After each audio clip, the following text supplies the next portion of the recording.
Psychological impact के हवाले से भी बात करेंगे और फोमो का लफ्ज़ हमने सुना है ना, फोमो हो रहा है जी, fear of missing out something. तो ये फोमो क्या होता है, क्यों होता है, इस पे आज हम बात करेंगे। और उसके लिए डॉक्टर ताहिरा मालिक हमारे साथ मौजूद है, हमारे नफ्सियात हैं, उनको हम खुश आमदीद कहते हैं। Thank you very much doctor Tahira, आपका भी बहुत शुक्रिया। मुझे सबसे पहले तो ये फोमो बताए ना, फियर ऑफ मिसिंग आउट। हमारी जेनजी जनरेशन में तो बड़ा ये मसला है कि हम हर थोड़ी देर बोलते हैं मुझे फोमो हो रहा है, तो छोटे छोटे बच्चों को भी हो रहा होता है। तो ये जरा हमें एक्सप्लेन करें कि फोमो क्यों होता है और ये है क्या। देखिए, जब आप अपनी ज़िंदगी के अलावा बाहर चिंटू बिंटू की ज़िंदगी में क्या हो रहा है आप ऑल टाइम ये देखेंगे तो फिर आपको फोमो होगा, फियर ऑफ मिसिंग आउट। जैसे बचपन में हम लोगों के अगर एग्जाम्स होते थे और माँ बाप छोड़ जाते थे, कोई पार्टी है या कोई इवेंट है आप पढ़ो, तो थोड़ा सा दिल में वो धक धक होती थी ना कि वहाँ मज़े कर रहे होंगे, इंजॉय कर रहे होंगे, हम पढ़ रहे हैं।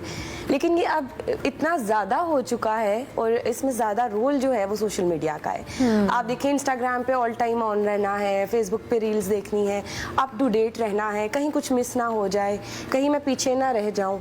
और एक्चुअल में ये है क्या? एक सवाल आता है हमेशा कि ये क्यों है, क्यों होता है? क्योंकि हम अपनी जिंदगी पे फोकस ही नहीं कर रहे हैं। हमें तो ये पता ही नहीं कि हमारी प्लेट में क्या है, हमें तो दूसरों की प्लेट देखनी है। और फिर इससे लो सेल्फ स्टीम आ रही है, एहसास कमतरी आ रही है। जबकि हम ये भूल चुके हैं कि सोशल मीडिया तो एक चमक दमक की दुनिया है, वहाँ पे रोने धोने तो पोस्ट नहीं होंगे, डेफिनेटली बेहतरीन चीज। हाँ, सब लोग अपनी बेस्ट लाइफ दिखाएंगे डेफिनेटली। और लेकिन वो कंबल में बैठी हुई जो दानिया ना, वो ये देखेगी कि ओहो ये तो बड़ी खूबसूरत लग रही है। जो लग रही है वो शायद घर में भी आप जैसी ही लग रही है। एग्जैक्टली। ये जो फियर ऑफ मिसिंग आउट है, ये एक आप कह लें एंडलेस मैराथन रेस है, जिसका ना तो कोई गोल है, ना ये खत्म होने वाली है, ना इसका कोई फायदा है। हाँ, नुकसानात की एक लंबी लिस्ट है जो कि हमारे जेनजी हैं, हमारी नई आने वाली नस्ल इसमें बहुत बुरी तरह मुब्तला हो चुकी है। So right, you are so right.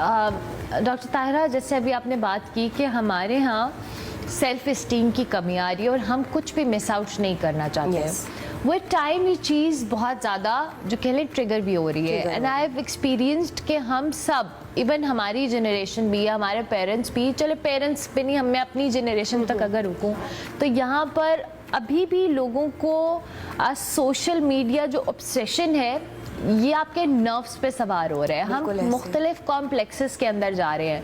अब वही बात आपकी बड़ी अच्छी थी कि हम अपनी सबसे good side of life social media पे दिखाते हैं। वी डोंट इवन रियलाइज कि उसके घर में भी वही मसले होंगे जो शायद हमारे हैं। सो ये जो फैक्टर है ये कितना खतरनाक है? ये बहुत ज़्यादा खतरनाक है। मैं अगर आपको अपने क्लिनिक की प्रैक्टिसेस का रेशो देखूं तो रिलेशनशिप पे इतना बुरा इसका असर आ रहा है कि बीवियां लड़ रही हैं हस्बैंड से कि उसके हस्बैंड ने ये दे दिया, ये कर दिया, वो क्यों नहीं किया है। बच्चों की ये है कि हमें all time up to date इसलिए रहना है, जब कन्वर्सेशन होगी दोस्तों में तो मेरे पास न्यूज़ सबसे बेस्ट होनी चाहिए, मेरे पास डिस्कशन के लिए टॉपिक्स होने चाहिए, बातें होनी चाहिए। इससे हम जो रियलिटी ग्राउंड है ना उससे दूर हो गए हैं। रियल क्या है, आप अपने लिए, आप खुद को उस पॉइंट पे लेके जाने के लिए क्या करें कि लोग आपको जाने, या जो आपने तो किसी ने अचीव किया है वो आप खुद कितनी एफर्ट कर रहे हैं। आप तो सिर्फ देख रहे हैं, आप फॉलोअर्स बना उनके बढ़ा रहे हैं। आप कब उस पॉइंट पे पहुंचेंगे कि लोग आपको सुने? उसके लिए मेहनत करनी पड़ती है, उसके लिए आपको बिस्तर से उठना पड़ता है, अपनी स्टडीज पे फोकस करना पड़ता है, बीवियों को घर को देखना होता है। अगर हम ये देख रहे हैं, अक्सर बीवियों की ये रहती है कि उसके हस्बैंड ने उसको ट्रिप दे दिया, ये कर दिया। पहले आपके घर में सुकून होगा, सुकून से हस्बैंड बाहर जाएगा, कमाएगा और फिर वो शायद आपको ट्रिप भी स्पॉन्सर करें।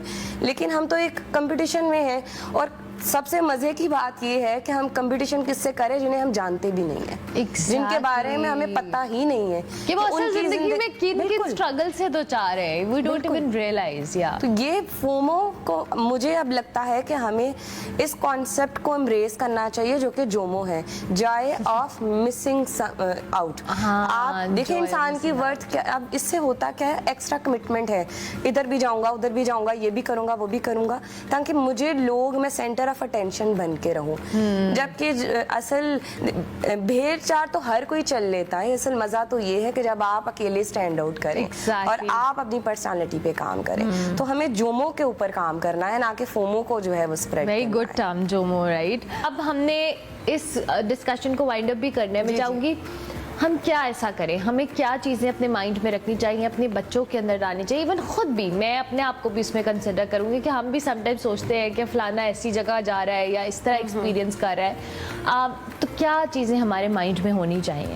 सबसे पहला स्टेप तो है प्रायोरिटीज़ को सेट करना, प्रायोरिटाइज करना कि आपकी ज़िंदगी में कौन सा काम कितनी अहमियत का हामिल है। अगर लेट्स सपोज आपने सोशल मीडिया से गोल सेट कर लिया, चलिए फेयर इनफ, उसके लिए आप करने क्या वाले हैं, अपने मोबाइल की जो है वो टाइमिंग को, आप स्क्रीन टाइम को रखें। ऐसा नहीं कह रहे कि आप मोबाइल ही यूज़ करना छोड़ दें या आप बिल्कुल ही दुनिया से अलग हो जाएं, अप टू डेट रहना भी ज़रूरी है, लेकिन किस हद तक, हर सेकंड में दुनिया में क्या हो रहा है ये आपका काम नहीं है। यू आर नॉट रिसर्चर, आपको अभी ज़िंदगी की बहुत सी मंजिलें तय करनी है, आपको अपनी ज़िंदगी में करंट अफेयर्स पे काम करना है, अपनी पर्सनालिटी पे काम करना है, अपनी स्टडीज़ पे काम करना है, बहुत कुछ है करने को, लेकिन हम वो सारी की सारी बकेट जो ज़रूरी है उसको साइड पे रख के एक ऐसी राह पे चल चुके हैं जिसका हमें पता नहीं है। सबसे पहले तो प्रायोरिटीज सेट करें, दूसरा अपनी ज़ात पे काम करें। जितनी आपकी ज़ात की जो है, आप कह लें आपका दरख्त जितना तना मजबूत होता है ना, वो हर आंधी हर तूफान से लड़ पड़ता है और बच जाता है।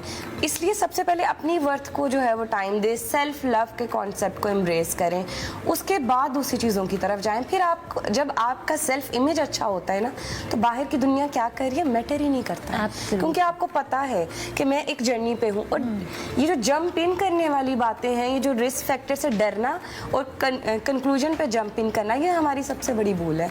रिस्क जो है वो लेने पड़ते हैं, शॉर्टकट्स कभी भी आपको सक्सेसफुल नहीं करते हैं, और अगर आप वो भी जाते हैं तो वो आप बिल्कुल वो लॉन्ग लास्टिंग जर्नी का हिस्सा है। गिरना संभलना चलते रहना, ये सीखना ज़रूरी है।